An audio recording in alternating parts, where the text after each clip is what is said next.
All right, I've gotten messages from some students that are confused about intermolecular forces. So I want to go over what you should know so far in basic terms in hopes that you can build on this for your project. Up top here, I have two water molecules.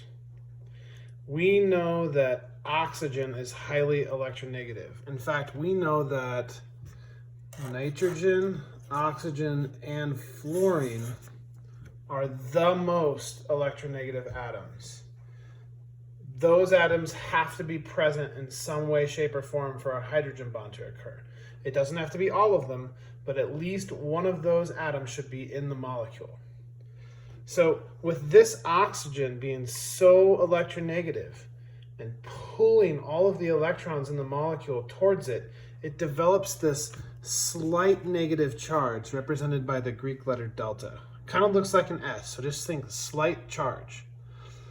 And then of course, hydrogen's having its electrons pulled away from it develop this slight positive charge. And then right here, represented by these dots, we have an attraction between a slightly positive hydrogen and a slightly positive oxygen. Okay.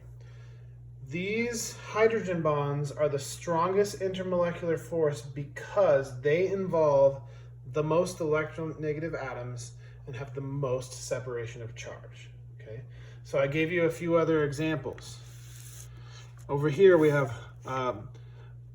hydrogen fluoride, where fluorine is our really electronegative atom, and so it gets a negative charge. Both of these do. And then our hydrogen, which is having all the electrons pulled away from it, has its positive charge, and those dots represent the attraction here between this fluorine and this hydrogen. That's the hydrogen bond, the attraction.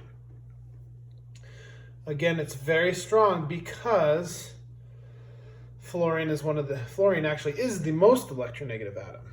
That makes this attraction strong, okay? And again, I put an ammonia over here. Nitrogen here is our electronegative atom, so it's going to form a negative charge. Our hydrogen here is going to be positive. So these two atoms here, they're going to be attracted. That's a hydrogen bond, okay? Now, in order to have a hydrogen bond, you have to have positively charged oxygens on one molecule interacting with either a negatively charged oxygen, a negatively charged fluorine, or a negatively charged nitrogen. That's the hydrogen bond.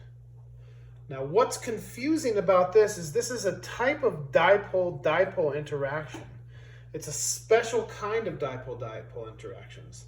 So when you guys are doing part 2 of your project on dipole-dipole interactions, it's very, very, very similar.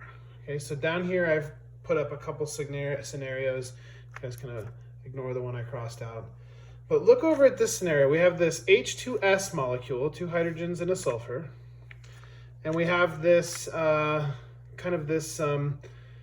carbon molecule with an oxygen attached to a hydrogen here. Okay. Now, this is actually a hydrogen bond because we have oxygen, okay? But what if I change this a little bit, okay? So here we have our negative oxygen and our positive hydrogen, and our attraction is between those two atoms.